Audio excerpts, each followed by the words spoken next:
esta primera mesa el profesor Gustavo Pérez Rodríguez, que pues, nos ofrece una muy interesantísima intervención titulada La guerrilla como recurso popular frente al despotismo, el caso de Xavier Mina entre Navarra y Nueva España. Y procedo a resumir el currículum del profesor, que es historiador y maestro, doctor en Historia del Arte por la Universidad Nacional Autónoma de México. Sus líneas de trabajo se centran en la independencia de México, con especial interés en lo iconográfico y el patrimonio documental. Ha obtenido la mención honorífica del premio INA, tras lo cual publicó su trabajo titulado Xavier Mina, el insurgente español, en 2018. Y bueno, asimismo es el director del Seminario de Historia Militar Naval, que hoy colabora con nosotros en este ciclo. Así que Gustavo, todo tuyo, son 20 minutos. Cuando queden 15, te mandaré un mensaje directo por el chat. Muchísimas gracias. Muchas gracias, Jonathan. Voy a compartir pantalla. Bueno, pues antes que nada, muchas gracias a los coordinadores de este evento, a Jonathan, a Joaquín por la invitación, donde voy a compartir con compañeros que ya conozco y otros que por primera vez voy a estar con ellos, ¿no?, en una mesa. Bueno, Javier Mina es de esos personajes a quien puede aplicársele la máxima de Ortega y Gasset de yo soy yo y mi circunstancia. El Navarro nació unos días de efectuarse la toma de la Bastilla, ese evento que se considera el inicio de la era de las revoluciones, periodo en el que Javier eligió la senda de la libertad, que puede sonar un poco romántico, pero es así, era gente que persigue un ideal y es capaz de dar la vida con ello, y esta libertad fue su objetivo, su motivo de vida en estos años y de su consecuente muerte. Eh, Martín Javier Mina y Larrea, no Francisco Javier Mina. Aquí hay un problema con su tío Francisco Esposilundain, que después cambiará el nombre por su segundo apellido por Mina. Nació en Otano, en esta imagen que podemos ver aquí, eso es Otano, el 1 de julio de 1789, y como puede verse por la imagen, pues es una familia que se dedica al campo, a la ganadería, tiene cierta posición económica que le permite mandar a Javier a estudiar primero a Pamplona y posteriormente a Zaragoza, donde estudia la carrera de jurisprudencia, lo que podemos decir aquí en México, la carrera de Derecho. Ahí se encontraba Javier cuando los conocidos sucesos de 1807. Quiero comentar que esta presentación se acopla muy bien a lo que presentó ya Arsenio, que estuvo muy bien explicado y que, bueno, nos enfoca a el momento que está viviendo en esos momentos, ¿no? Bonaparte, como ya lo mencionó Arsenio, fue autorizado por la monarquía hispana para cruzar la península y someter a Portugal, que se negaba a participar en el bloqueo continental de Inglaterra. Y bueno, pues como es conocido, los excesos de los invasores, el viaje de los monarcas a Francia, provocó motines en diversos lugares de la península. Navarra empezó muy tarde comparado con otros lugares, que derivaron luego en levantamientos general del pueblo español contra los franceses, simbólicamente representados en ese mayo de 1808. Eh, en principio, Javier estuvo ajeno a los acontecimientos. Él era un estudiante de 17, 18 años, pero como la situación fue escalando, uno de sus profesores, el coronel Juan Carlos de Areizaga, es- lo invita a sumarse a la defensa de la península. Como espía primero del lado francés, lo envía, regresa, cumple con su cometido y después tiene la tarea de levantar pueblos alrededor de Zaragoza para pues apoyar a esta ciudad en el bloqueo que existía, en el sitio que estaba.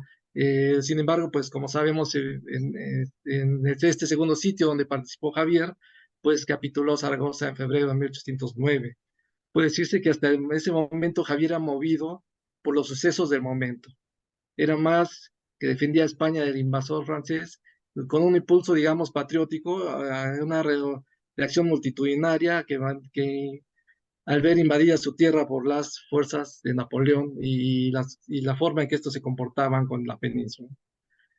Sí, Sabemos que surgió entonces el fenómeno militar de Little War, la guerrilla, como llamaron los ingleses a estos pequeños grupos, que eran gente del pueblo sin instrucción militar, que atacaba rápida y sorpresivamente a las fuerzas invasoras en los caminos y en los asentamientos enemigos, para después escapar y perderse en los montes y en las villas donde eran protegidos por la población. Y esta misma población eran los que los mantenía en pie de lucha. Los grandes y lentos ejércitos franceses pues se vieron entonces imposibilitados a contrarrestar estos rápidos golpes que interrumpían sus comunicaciones, abastecimiento militar, económico y alimenticio. Aquí, bueno, vemos una escena de Goya donde está el pueblo enfrentando a ese ejército de línea francés, ¿no? Sin ninguna preparación y con las armas que tenía a la mano. Bueno, Javier regresó a Navarra y encontró que existían en efecto pequeños grupos guerrilleros que actuaban sin una disciplina y cometían los mismos excesos que las tropas invasoras en la región, por lo que tomó la decisión de formar su propia guerrilla. Inició esta con 12 hombres de confianza y por pasó el tiempo se le conoció como el Corso Terrestre de Navarra. Eh, que logró una importante fuerza y popularidad, por lo que pudo someter a los grupos desordenados de otros compatriotas españoles y ponerlos bajo sus órdenes. Su efectividad era muy importante al estar en la línea fronteriza navarra, como sabemos. En este paso de Francia a la península, pues fue muy eficaz este corte de comunicaciones, de abastecimiento, de enseres militares, por lo que las autoridades hispanas le otorgaron el grado, la Junta Central le otorgó el grado de teniente coronel. En el boletín auxiliar de la República Mexicana, que publicaría propio Mina años después, dice él que los ensayos militares desde su tierna edad y al principio sin apoyo, le proporcionaron sucesivamente fuerzas con que distingue al propio Mina, hasta hacerse merecer de la Junta Central el mando de las tropas de Navarra, y recibió también de la Junta de Aragón el mando del Alto Aragón, para que veamos la importancia que tuvo en este momento Javier. Posteriormente, en una carta a unos criollos novohispanos, escribe Javier que él era aquel mismo Mina a quien quizás usted ha oído hablar, porque fue quien comenzó el sistema de partidas y guerrillas en Navarra y organizó una división que dio algo que hacer a los enemigos. Y bueno, pues por más de un año este corso terrestre Navarra, dirigida por Mina, el estudiante, este era el apodo que se le dio a Mina. Recordemos que a estos guerrilleros eran más conocidos por los apodos que por sus propios nombres. Pues dio mucho que hacer a estos invasores establecidos y a los que cruzaban la región. Aquí vemos a Javier, que posó efectivamente, según Ortuño, uno de los mayores investigadores de la biografía de Javier, posó para unas barajas de los guerrilleros, ¿no? Aquí está posando y con el grado ya de coronel, ¿no? Y bueno, pues el propio éxito provocó que los franceses pusieran atención especial en él y lo mandaran tropa a perseguirlo en lo que podemos llamar ahora una marca personal, ¿no? También por su propia fama, pues la guerrilla fue creciendo, se hicieron más lentos sus movimientos y más difícil el ocultarse en el monte o en los pueblos, ¿no? Por tal motivo, a principios de 1810, fue tal la presión que sufrió esta guerrilla que Javier acabó por ser prisionero y fue llevado de inmediato a Francia. En el trayecto, pues fue interrogado varias veces sobre los movimientos de su guerrilla, quién la ayudaba a ocultarlos, dónde estaban sus enseres, quién los sostenía económica y militarmente, y sobre todo qué contactos tenían con el exterior, principalmente con Inglaterra. El joven de 18 años, con tal de salvar la vida, declaró cuánto sabía y escribió una carta a sus compañeros solicitando que se disolviera el corso, lo cual no fue verificado y al contrario, su tío Francisco Espos y Lundain fue nombrado como jefe de esta ya famosa guerrilla.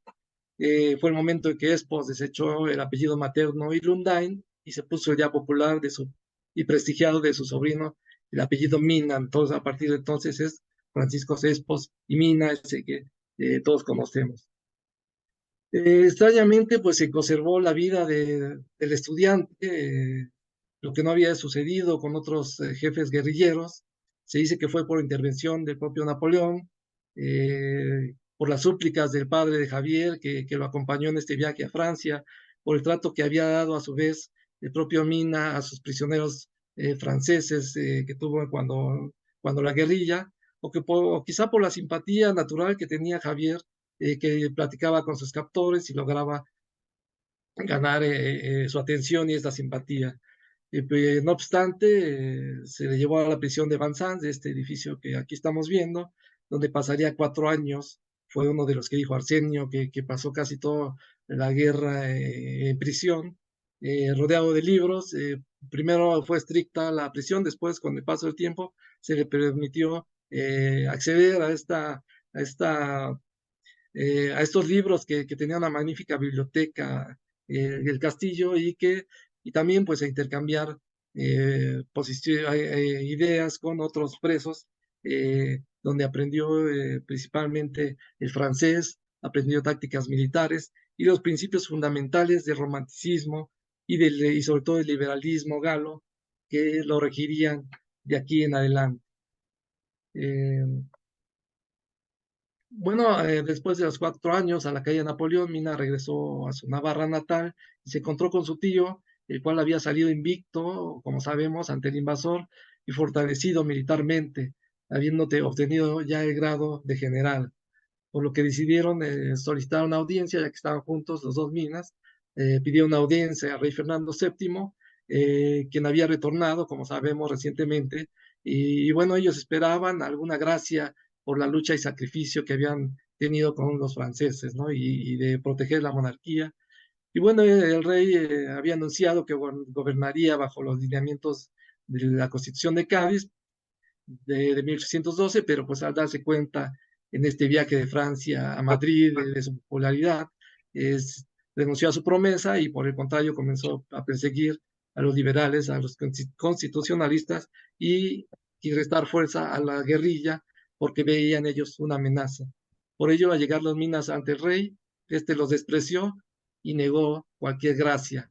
El tío y sobrino regresaron enfadados eh, y realizaron por este motivo y también por sus ideas liberales que Javier transmitió a su tío, el primer levantamiento contra el gobierno absolutista de Fernando VII e intentaron entonces tomar la ciudad de Pamplona eh,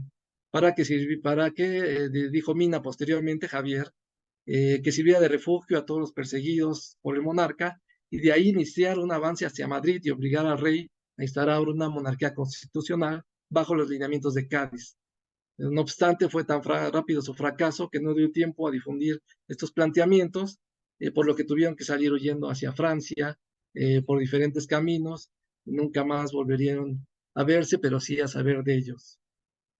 Se sabe de Javier en Londres en 1815, pues su nombre quedó registrado en reuniones con empresarios y líderes de partidos ingleses y patriotas americanos que organizaban una expedición libertadora a la Nueva España, con la finalidad de ellos, estos particulares, de abrir los mercados y romper ese monopolio que tenía con la península, y los patriotas americanos pues liberar al pueblo novohispano, oprimido y explotado, decían, por 300 años.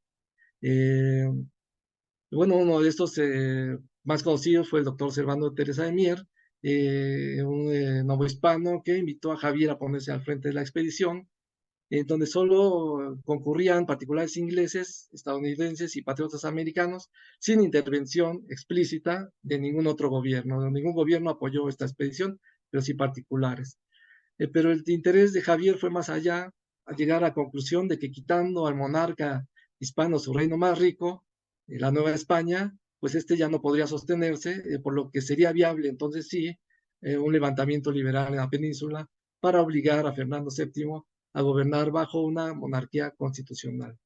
Aceptó entonces ponerse al frente de la división auxiliar de la República Mexicana, como llamó a su grupo de 300 oficiales de diversas nacionalidades europeas y americanas, con los que desembarcó en Soto la Marina, Tamaulipas, en la Nueva España, en abril de 1817. Aquí vemos en este mapa que pude reconstruir el itinerario que llevó a Mina cerca de un año en llegar en abastecerse, en obtener créditos, en obtener oficiales para realizar su expedición y entrar ya a la Nueva España. Y bueno, Javier logró una campaña exitosa frente a las tropas realistas en su camino hacia el Bajío y la provincia de Guanajuato en primera instancia, donde se encontraba el grupo más activo de insurgentes y el gobierno provisional mexicano. Recordemos que para entonces tenía 2 años que José María Morelos había sido ya hecho prisionero, asesinado. El Congreso americano que coordinaba a estos insurgentes, pues estaba ya disuelto. Entonces llegó Javier en un momento muy difícil para la insurgencia, pero que todavía se encontraba activa. Como digo, podemos ver en este mapa, esta es la campaña que tuvo Javier, eh, eh, ya con su división, que fue poco a poco mermando, eran 300 hombres apenas, 300 oficiales, y pues tuvo que recurrir a la insurgencia de la región. Entró en contacto con el gobierno provisional mexicano, que era el que gobernaba en ese momento, quien reconoció su autoridad. Mina reconoce la autoridad del gobierno, el gobierno a su vez le reconoce el grado de mariscal de campo, reconoce los créditos que había obtenido en el exterior y pues juntos empiezan una campaña que pues poco a poco fue mermando. Como podemos ver, tuvo unos difíciles triunfos posteriormente y después ya unos difíciles fracasos en varios lugares y al final eh, bueno, trató de difundir, él trataba de unificar a los insurgentes con los otros sectores hispanos en la Nueva España y les llamaba, por ejemplo, a sus hombres, se les decía a estos divisionarios, les decía, vosotros sabéis que estáis reunidos bajo mis órdenes a fin de trabajar por la libertad e independencia de México. Notemos que no habla ya de la Nueva España, no habla de la independencia de América, habla de México, porque él viene bajo la idea de Morelos de una constitución de Apatzingán, donde se habla de una república mexicana. Entonces, es cierto que Mina puede hablar ya del México que él cree que pues ya se está generando, ¿no? Eh, Dice, vosotros sabéis que al pisar el suelo mexicano no vamos a conquistar, sino a auxiliar a los ilustres defensores del más sagrado derecho del hombre y la sociedad, que es la libertad. Aquí viene confirmado eso, vamos a dar libertad, vamos a instaurar una república mexicana en lo que era la Nueva España. Eh, ya consumada la independencia, decía él, e instaurada la república, se lograría un efecto positivo también en la península. Esto hay que entenderlo muy bien. Quería liberar la Nueva España para después proceder contra la península. Dice él, sí, dice él, porque ha abierto los puertos americanos a las naciones extranjeras, dice Mina, el comercio español pasará a una clase más numerosa e ilustrada, porque en fin, libre la América, revivirá la industria nacional, sacrificada hoy día a los intereses rastreros de unos pocos hombres. Así pues, aseguraba que en América ha de conquistarse la libertad de la España. No se entendió del todo Perdone, esto y profesor, le aviso de que le quedan 5 minutos. Gracias. sí, ya estoy por terminar.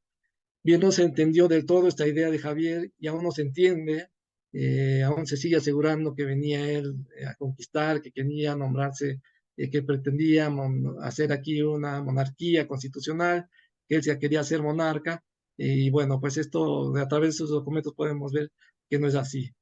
Eh, Hay que entender que quería Mina la independencia para instaurar en la Nueva España la República Mexicana regida por la Constitución de Apatzingán, mientras que buscaba la implantación de una monarquía constitucional en la península, regida por la Constitución de Cádiz. Esto no se logra entender. Mina piensan incluso los insurgentes que vienen a traer la Constitución de Cádiz y hacer una monarquía. También sus detractores hablan de que no, de por qué quería traer a Cádiz aquí a la Nueva España, y no, él quería una república aquí, con la Constitución de Apatzingán, y una con monarquía constitucional en la península con la Constitución de Cádiz.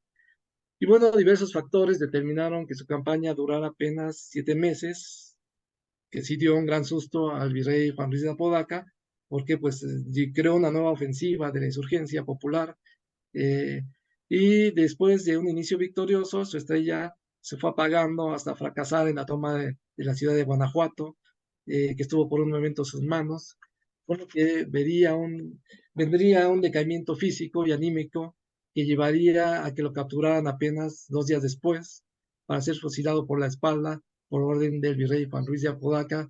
Mina no fue, solo se hizo un interrogatorio, no fue enjuiciado, él directamente se le pasó por las armas en la espalda como un traidor. Eh, y como digo, Juan Ruiz de Apodaca había visto en él un factor amenazante para la conservación del reino, para la monarquía española. Y bueno, solo queda mencionar que las acciones libertarias y el sacrificio de Javier Mina le valieron que en México lo reconociera en 1823 como benemérito de la patria en grado heroico, al mismo nivel de que Miguel Hidalgo y José María Morelos, los iniciadores del movimiento popular insurgente en Nueva España, que su nombre aparezca grabado en las letras doradas en el H Congreso de la Unión de México y que en 1825 sus restos fueran trasladados de la Catedral Metropolitana a la Columna de la Independencia en la Ciudad de México, junto a una escultura que lo representa. En contraste el accionar de Mina el estudiante en la península, aquel famoso guerrillero que enfrentó eficazmente a Napoleón, poco se recuerda en España, aunque se le ha tratado de rescatar un poco su natal Navarra, un silencio por desconocimiento y sobre todo por motivos políticos, digo yo. Para concluir, señalaré que estoy convencido que el ser consecuente con sus principios liberales que adquirió en su prisión en Francia llevó a Javier Mina a empeñarse en buscar la libertad del pueblo peninsular y novohispano, ya fuera en Europa o en América, con la conciencia y el convencimiento de que su actuar no constituía una traición a España, sino una determinación extrema contra el régimen despótico de Fernando VII y a favor de la libertad de ambos pueblos. Es todo por mi parte. Muchas gracias.